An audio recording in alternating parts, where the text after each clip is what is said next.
The pediatrician's voice didn't even wobble when she said, "Mr. Harris, your daughter's blood type is genetically impossible." I blinked once, twice, as the fluorescent buzz overhead synced with my pulse. Clara, 10 days old, slept oblivious in her car seat beside the exam table, wrapped in a pink blanket that suddenly felt counterfeit. My wife, Jenna, sat opposite me, still scrolling newborn forums on her phone, unaware that one sentence had just cracked the floor beneath us. Dr. Patel slid a trifold pamphlet across the stainless tray like she was presenting evidence in court. O positives can't make ob positives, her pen underlined. I'm O positive. Jenna's O positive. Clara's chart read ob positive in sterile Arial, black on white. A Mendelian cliff I could not climb. Jaw-dropping moment one, the doctor ordered a duplicate draw to rule out labeling error. I nodded mechanically, but my brain was already sprinting toward paternity. Jenna's eyes finally lifted from her screen, confused by my silence. She read the pamphlet's title, Basic Genetics for New Parents, and her cheeks drained to chalk. The second vial left Clara's heel at 10:17 a.m. By 11:05, the courier was gone. Dr. Patel promised preliminary confirmation by morning. We drove home in clinical quiet, pacifier clicks replacing conversation. Every traffic light felt accusatory. That night, I Googled rare Bombay blood type at least 40 times, praying for some loophole. Nothing fit. Jenna insisted there had to be a lab mix-up. She spoke with the clipped optimism of someone saving face in front of a jury. I wanted to believe her, wanted so hard I nearly broke a tooth clenching. At 2 a.m., Clara's wail cut through the bedroom monitor. Jenna stirred but stayed under the duvet. Feeding was my shift.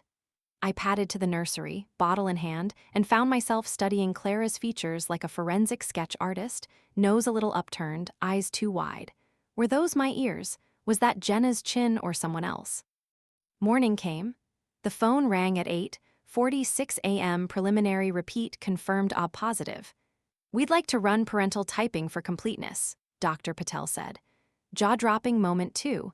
She recommended on-site collection today, her tone professional but edged with something colder, liability awareness. Jenna bristled. "Is that standard?" she asked over speaker. Dr. Patel replied, "Standard when biology contradicts documentation." Silence. At the clinic, they pricked our fingers, tiny lancets, big consequences. The phlebotomist labeled my card, father, Jenna's mother, and Clara's barcode in triplicate. Chain of custody stickers sealed each envelope. I noticed Jenna's hands trembling. She claimed caffeine jitters. We drove home again. This time Jenna talked, fast, rambling hypotheses, blaming the hospital's understaffed night shift. Maybe they switched bobbies, maybe the cord blood footprint cards got swapped. She suggested calling a lawyer. I suggested waiting 24 hours for data. The air between us hardened into lab glass. That evening, I retrieved our home DNA kit from the bathroom cabinet, a purchase we made last year during the genealogy craze. Still sealed. Jenna flinched when she saw it. "You don't trust the hospital?" she asked. "Redundancy," I answered. Swabbed Clara's tiny cheek while she burbled. Swabbed mine. Handed Jenna the third swab. She hesitated, then traced the inside of her mouth like it burned. I registered the kit under an alias, Project Mendel, and paid extra for 24-hour courier pickup. At 3:12 a.m., insomnia drove me to the nursery again. Clara stared up at me, irises dark, unreadable, and gripped my index finger with shocking strength. The weight of potential non-fatherhood settled like lead. I laid her down, walked into the hall, and found Jenna in the dim light of the kitchen, whisper-arguing on her phone. The screen reflected numbers, no name. She snapped, "I can't talk," when she saw me and ended the call. Said she'd been checking on postpartum prescription refills. I nodded, filed the lie. The hospital rang first. 10:02 a.m. daylight made our living room feel like an interrogation room. Dr. Patel inhaled audibly before speaking. "Your blood types are confirmed O positive and O positive. Clara's O positive is incompatible with biological parentage. I'm obligated to advise follow-up through a certified genetics counselor." I thanked her, voice flat. Jenna pressed mute and whispered, "There's still a chance, mutation, chimerism." Then the doorbell rang. Courier, manila envelope. Project Mendel, rush results. I tore it open while Jenna hovered. Paternity probability, 0%. Maternity probability, 99.998%. I read it twice. Jenna snatched the sheet, stared, shook her head so hard her ponytail whipped. I don't understand, she gasped. How can you not be the father? We did IVF, everything was in clinic. Needle scratch. IVF. We tried naturally, Jen. We never did IVF. Her eyes blew wide, pupils seismic. Color drained. She opened her mouth, closed it, opened it again. And that's when the doorbell rang again. I turned, another courier? No, a man in surgical scrubs stood on the porch, badge clipped to his chest. Dr. Ellis Grant, Westport Fertility Center. He looked at Jenna over my shoulder and said, "You missed your appointment. We need to discuss the embryo storage fees or next steps." My knees buckled. Jenna whispered one word, "Shit." Embryo? I repeated, but my voice came out thin, almost amused. Like I hadn't just learned I wasn't the biological father of my own child, and that some random fertility doctor was standing on our porch asking about next steps. Dr. Grant looked equally confused. "I'm sorry, I didn't realize, I assumed Mr. Harris was aware." "I wasn't," I said flatly. Jenna hadn't moved. Her lips were slightly parted, but no words came out. Dr. Grant turned to her. "We've been trying to reach you. There's been no response from your patient portal, and you missed your 12-week embryo status check-in. We're legally required to contact you before discarding frozen genetic material." I snapped my head toward her. 12 weeks. She finally spoke. "I was going to tell you. I needed to find the right moment."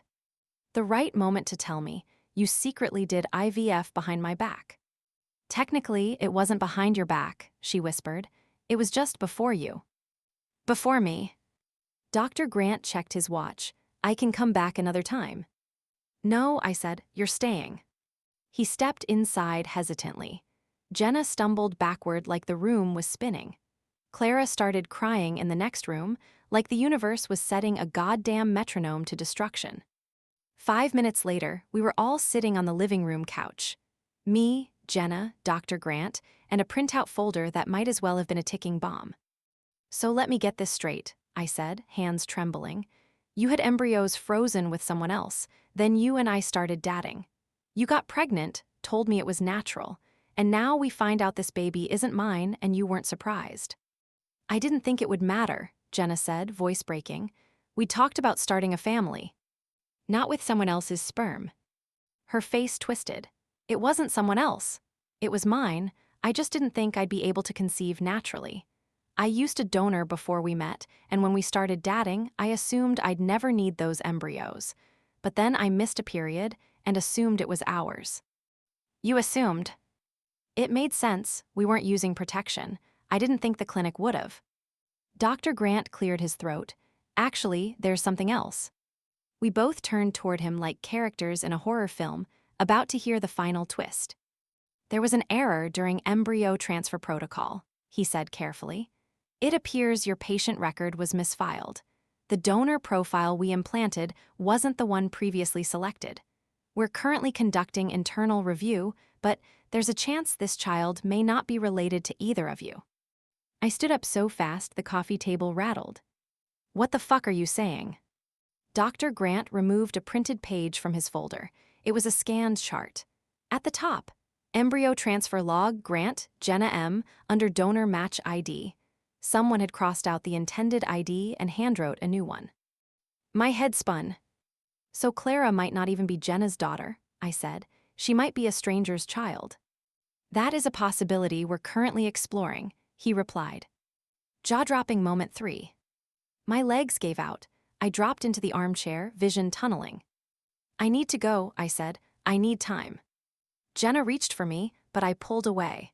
I didn't even recognize the woman in front of me. The next day, I was at my sister's house, packing her guest bedroom, holding Clara while she napped in a bassinet.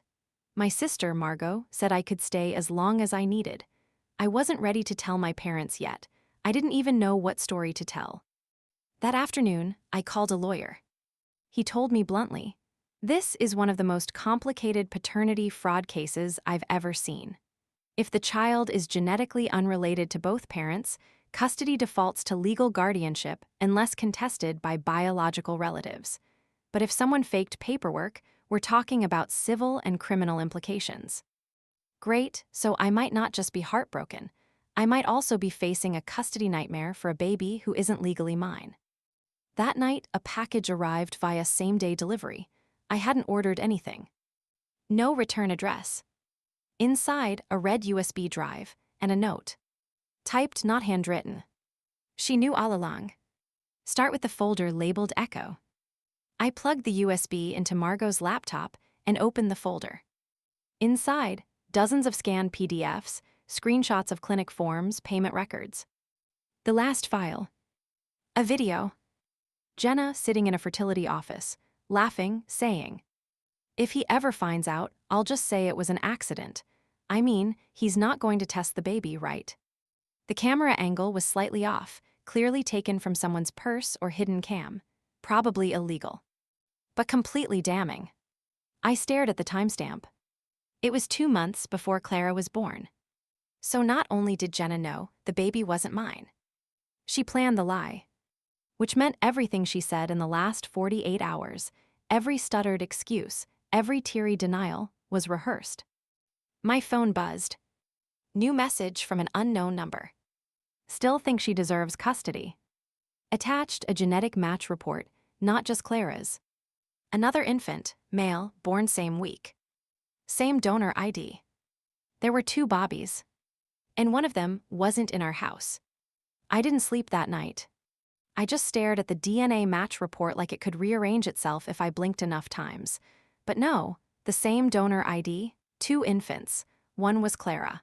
The other was marked as baby boy case ID, JH2089. No names, no location, just a date and hospital ID number. And this line, bolded at the bottom. Donor ID, DX117. Status, anonymous, restricted distribution. Restricted, which meant Jenna hadn't just lied, she had accessed something she shouldn't have. My hands were shaking so bad I dropped my phone. When I picked it up again, there was another message from the same anonymous number. The other parents don't know, yet. I replied fast. Who are you? How do you have this? No response. The next morning, I made an appointment with the fertility clinic under a fake name. Said I was exploring surrogacy. Got in same day, probably because they were still scrambling over Jenna's case. Dr. Grant wasn't there, but a nurse recognized me instantly when I arrived. "We actually need to speak to you," she said nervously. She led me to a back office and pulled up a restricted file on her desktop. She kept glancing at the door like someone might burst in. "Mr. Harris, we reviewed the footage from our intake room cameras after your visit," she whispered. "We found this." She clicked a video open. The same footage I'd seen on the USB. Jenna, laughing, joking about me never finding out. I leaned forward. "This is internal clinic footage," I said slowly. "How would someone else have it?" The nurse didn't answer, but she slipped a small envelope across the desk. "I'm not supposed to do this," she said, "but if you want to find out who sent you that USB." Inside was a sticky note, one name, a short sentence. "Ask Eliza, she was the tech that day." I found Eliza in the records department. She looked barely 25, fidgety and terrified when I said my name. "I'm not trying to get anyone fired," I said. "I just need to know, why did you record that, and why send it to me?" She swallowed. "I didn't mean for it to get this far. Jenna's file had red flags. She accessed restricted donor lists. She switched IDs herself. It wasn't an accident." My heart stopped. "She faked the paperwork?" I asked. "She overrode the digital locks. She had someone on the inside. A name popped up in the backend logs." She turned her monitor toward me and scrolled. My breath caught when I saw it. Admin override, J. Harris admin. Jenna used my credentials to authorize the switch. Later that day, I got a call from Dr. Grant. "We've received a contact request from another family," he said. "A patient at one of our partner clinics saw your video online and noticed similarities between their child and yours." I froze. "You posted it?" I asked. He cleared his throat. "It leaked, we're not sure how, but the family has requested a formal meeting." I asked for their names. He said he couldn't give them. Then I asked the obvious. Is their child the same age? Yes. Same donor? Yes. And the parents? A pause. The mother is listed. The father is not genetically related.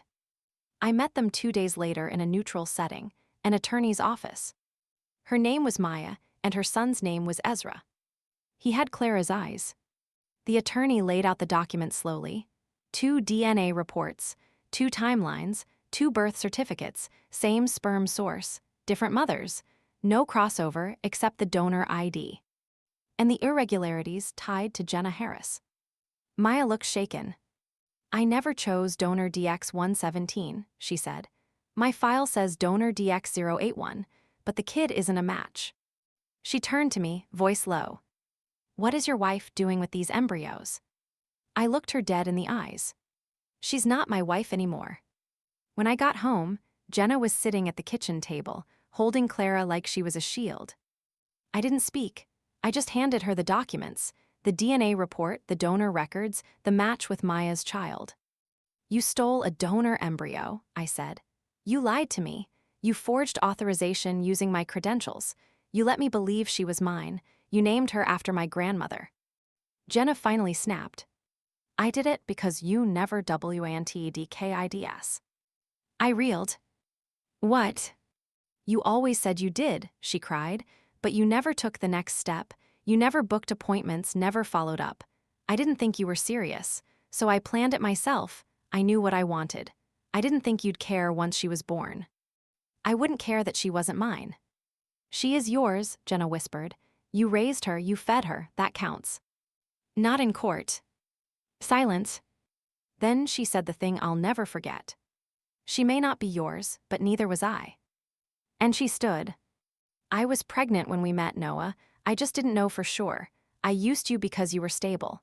Because you looked like someone who wouldn't ask questions. You wanted a family? I gave you one. I made it easy. My mouth went dry. I was a project to you. No, you were a solution. Then she said something even worse. And just so you know, you're not even the first guy I've done this with. I stood there, staring at her like my brain couldn't catch up to my ears. You're not even the first guy I've done this with. The room went quiet.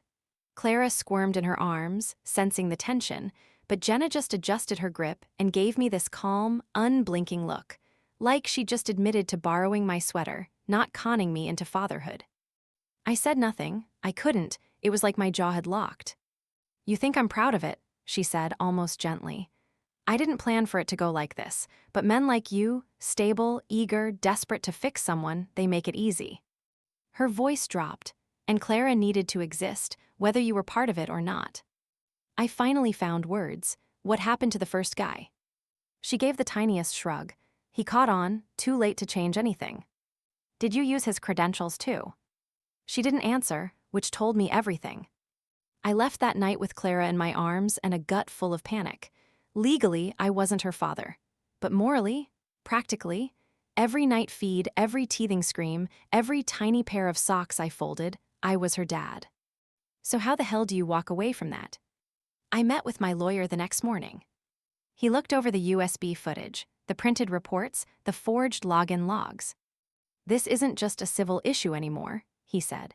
This is medical fraud, paternity fraud, possibly even identity theft depending on how she accessed your employee credentials. Can I still get custody? I asked, bracing. He leaned back. You can petition for it, but it'll be complicated. The courts favor biological ties unless a formal adoption was in place. But there was no one else, I said. No biological father on the birth certificate. That has to count. Depends, he said, unless someone else steps forward. I froze. Because of what Jenna said. You're not the first. So who was? I went back through the files on the USB, this time slower. One folder labeled H2018 caught my eye. Inside, clinic correspondence, insurance statements, and one unfiled paternity test. It was between Jenna and someone named Brian Halpern. The date was 2018. 3 years before Clara. The test showed a 0% match, and a note scrawled on the side in pen. Don't contact me again. So she had done it before, faked a connection, tried to assign paternity, and when it failed, she vanished from his life. I ran his name through Facebook. Brian Halpern, married, a daughter, 3 years old. I stared at the picture on his timeline. The little girl looked a lot like Clara. So maybe she wasn't the only one. I reached out to Brian through a burner account. Told him I had questions, sent no photos, just said it was about a woman he dated briefly in 2018, Jenna. He blocked me. But 3 days later, someone else messaged me. You messaged my husband, you need to explain what this is about, now. Her name was Alyssa Halpern. I gave her a summary, told her Jenna had forged medical records, that she'd tried to assign paternity to Brian, that I had proof from a clinic whistleblower. She didn't believe me at first, who would? Until I sent her the PDF. 10 minutes later, she replied. That's her, that's the woman Brian said was just a rebound. That's the one who showed up at our daughter's daycare once and said she must have gotten the dates wrong. She sent me a photo of their daughter's birth certificate. The same donor ID. DX117. Another match. Another baby. That made 3. And Jenna never told a soul. That night, Jenna messaged me for the first time since our last blowout. You don't understand what I had to do to survive. You were safe. Clara needed safe. I ignored it. The next day, I got a call from the clinic's legal team. They were preparing for a class action suit. Turns out, the donor ID Jenna used was supposed to be under restricted quarantine. DX117 had genetic abnormalities flagged during later testing. The entire batch of embryos had been pulled from use, except, somehow, 3 were still implanted. And the only common link. Jenna. She'd accessed restricted donor lists. More than once. And she wasn't just listed as a patient anymore. She was listed as a temp employee. I confronted her one final time. Publicly. In a coffee shop near the courthouse, where I knew cameras were installed and witnesses would be present. I laid it all out. The donor manipulation. The identity theft. The other families. The class action lawsuit forming. And her own quote on camera, "You're not the first." She didn't deny it. Didn't cry. Didn't scream. She just said, "At least I made something beautiful." I stood up and walked out. I wasn't even angry anymore. Just hollow. And that's when my phone buzzed one last time. Unknown number. There's a 4th. The message hit me like a defibrillator. There's a 4th. No name, no location, no details, just the heavy silence of implication. My hands were already shaking as I typed back. Who, where's, how do you know? The typing dots blinked. Then disappeared. No reply. By the time I got back to my apartment, I felt like I was standing on a different planet. I couldn't tell what was worse, that Jenna had done this more than once, or that there might still be another child out there, somewhere, whose life had started with the same lie. I opened my laptop and pulled up the USB again. There had to be something I'd missed, some trail. And there it was, tucked in a subfolder under appointments, a list of clinic dates, times, and patient IDs, but 4 different locations, 4 different states. And a name I'd never seen before, Amoral. That was Jenna's alias, that was someone else. I Googled the name. Found an Instagram account, private, but the bio had a link to a tiny handmade jewelry store. The website had an about page. A woman named Amy Morrill, based in Oregon. And one photo on her blog, her holding a newborn. Caption, "Welcome to the world, Milo, 7 pounds 3 Oz, worth every second of the wait." I zoomed in. Same birthmark as Clara. Right under the left eye. My stomach flipped. I clicked contact. Typed a message I never thought I'd have to send. "Hi, this is going to sound insane, but I think our kids might be related. Possibly more than related. I think we were both lied to by the same woman." She didn't answer that day. Or the next. I was starting to spiral when her reply finally came. "I've been waiting for this message for years. Meet me on Zoom, tomorrow, noon." Amy was calm, collected, Too calm, honestly. Like someone who'd done all the grieving already and had settled into permanent acceptance. Her face was pale, but she didn't hesitate. Milo just turned 2. I did IVF solo. I picked donor 81. But when he was born, the features didn't match. I didn't think much of it at first. Genetics can be funny. She leaned forward. But then someone sent me a message. No name, just a photo of Clara. My throat closed. They said he has a sister, that's all. Did you ever meet Jenna? She nodded, briefly, at the clinic. She said she was doing solo IVF too. Friendly, nosy, asked which donor I was picking. We even swapped info. She said she was going with 117, but that it was being pulled, so she was fighting it. That tracked. She hacked it, I said quietly. Amy didn't even flinch. I filed a complaint, she said. The clinic hushed it up, but I kept my records. I knew something was wrong. And then when I saw Clara. She pulled up her phone.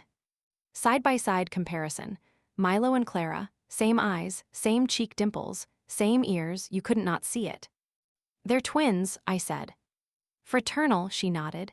Split embryos, same source, implanted months apart. Then she looked me straight in the eye. Jenna stole his embryo too, didn't she? I told her everything. The forged credentials, the donor manipulation, the others. She didn't cry, she just nodded. Then I guess I'm not alone. No, I said, there are 4 of us now, that we know of. Amy exhaled, so what happens now? I didn't have an answer. Because what do you do with a truth like that?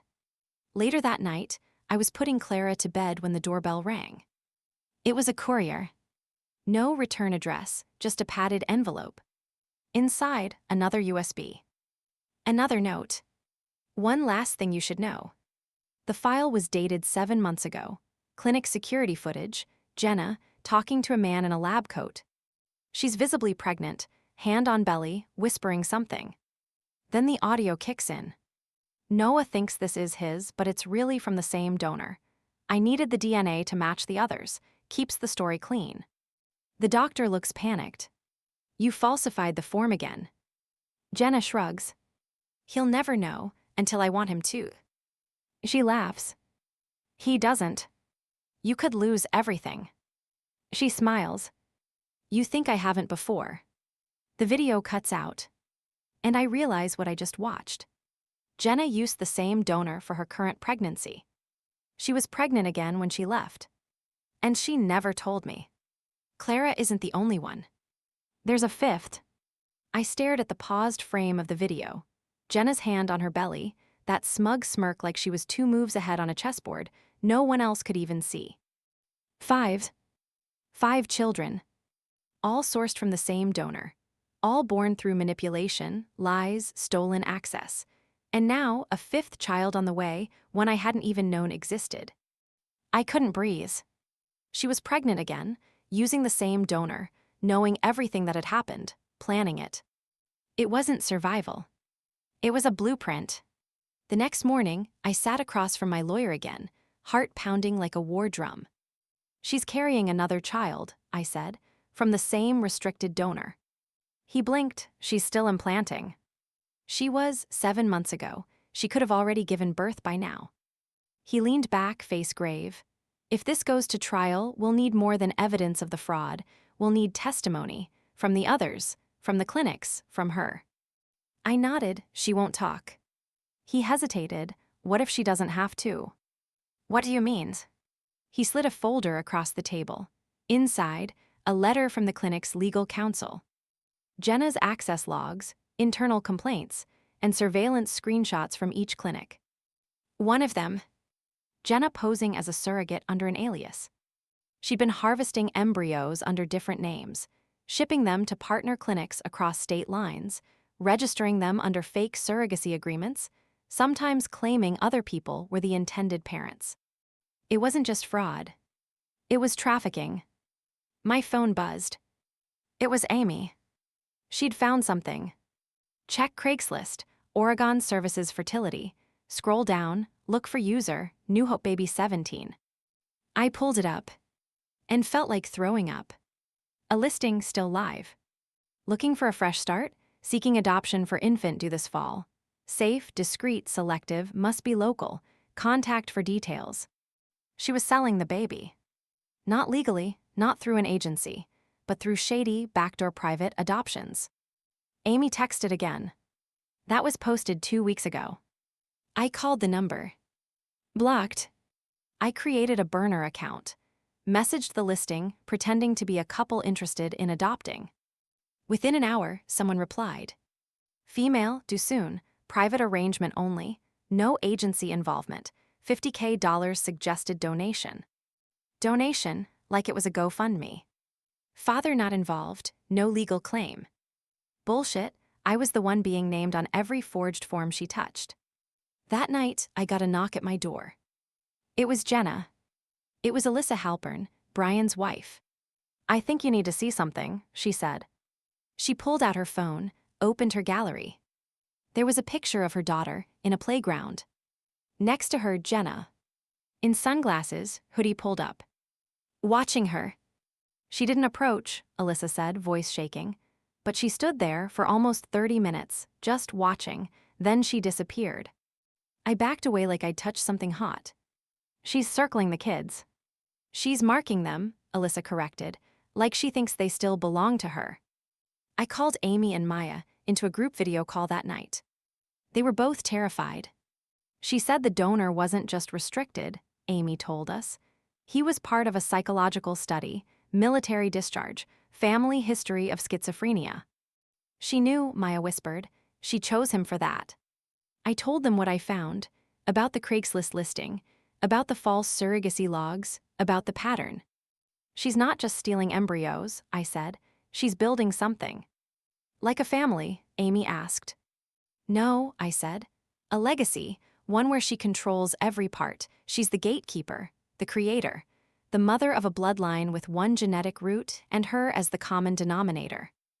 We went silent, because there was only one word for that. Cult. I went to the authorities the next day, handed over everything. The USBs, the messages, the Craigslist screenshots, the aliases, the videos. They opened a formal investigation. But they couldn't find her. Jenna had vanished. No forwarding address. No current job. No medical billing. No birth certificate for a new child. She'd gone off the grid. Until 1 week later. My doorbell rang. I checked the peephole. Nothing. Just a box, sitting on the doormat. No return label. I opened it with shaking hands. Inside, a folded onesie that said Big Sister. A pacifier. A flash drive. A birth certificate. I lifted the certificate first. Baby girl Harris. Born May 3rd. No father listed.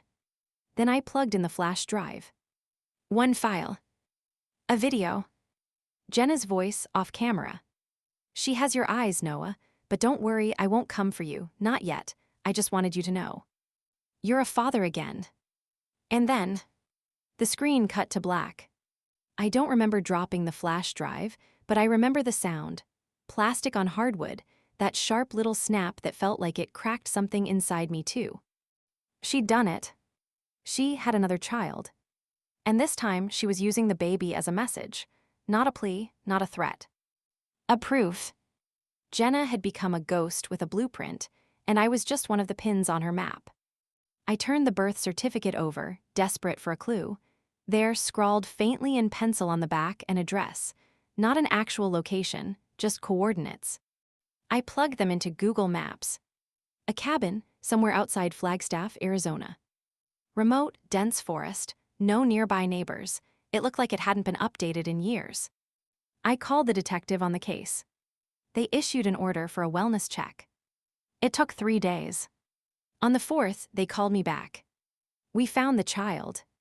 They arrived to find the cabin unlocked. Inside, an infant 3 weeks old in a bassinet, clean, healthy, well-fed. A monitor was still on, playing white noise. There was no Jenna. Just a note taped to the fridge. This one gets to start fresh. She had vanished again. But this time, she left something behind. Now, 6 months later, I'm raising Clara and the baby Jenna left. We named her Ivy. She's beautiful, strong, serious eyes that feel like they've already seen too much. Legally, it's been complicated. There were hearings, court orders, DNA tests. The authorities confirmed it. Ivy is mine. Same donor, same deception, same forged clinic trail. But this time, Jenna gave me custody by default. Because she planned it that way. Because she wanted to disappear. The lawsuit against the fertility clinic is ongoing. They've settled with 2 of the families already. But the damage is too vast to fully contain. There are still gaps in the logs, still aliases unaccounted for. Some of us now believe the number of children might be more than 5. 7, maybe more. All sourced from the same restricted donor. All implanted by Jenna. All part of whatever she thought she was building. Sometimes I wonder what she tells herself. That she's a mother. A savior. A god. Or maybe she doesn't believe anything anymore, just acts. Just leaves pieces of herself scattered like shards of a stained glass window. And we're the ones left to pick them up. Clara doesn't remember the beginning. She's just happy. Ivy adores her. And me. I'm not the man I was before the clinic visit. I'm not naive. I'm not blind. But I love my girls. Even if their origin was soaked in deception. Even if their mother vanished into the shadows of her own mythology. Because now they're mine. And every bottle, every scraped knee, every birthday candle I light is proof that Jenna didn't win. She created them with lies. But I'm raising them with truth. What would you do if your entire reality was rewritten by one DNA test? Has anyone else had their entire life rewritten by one medical result?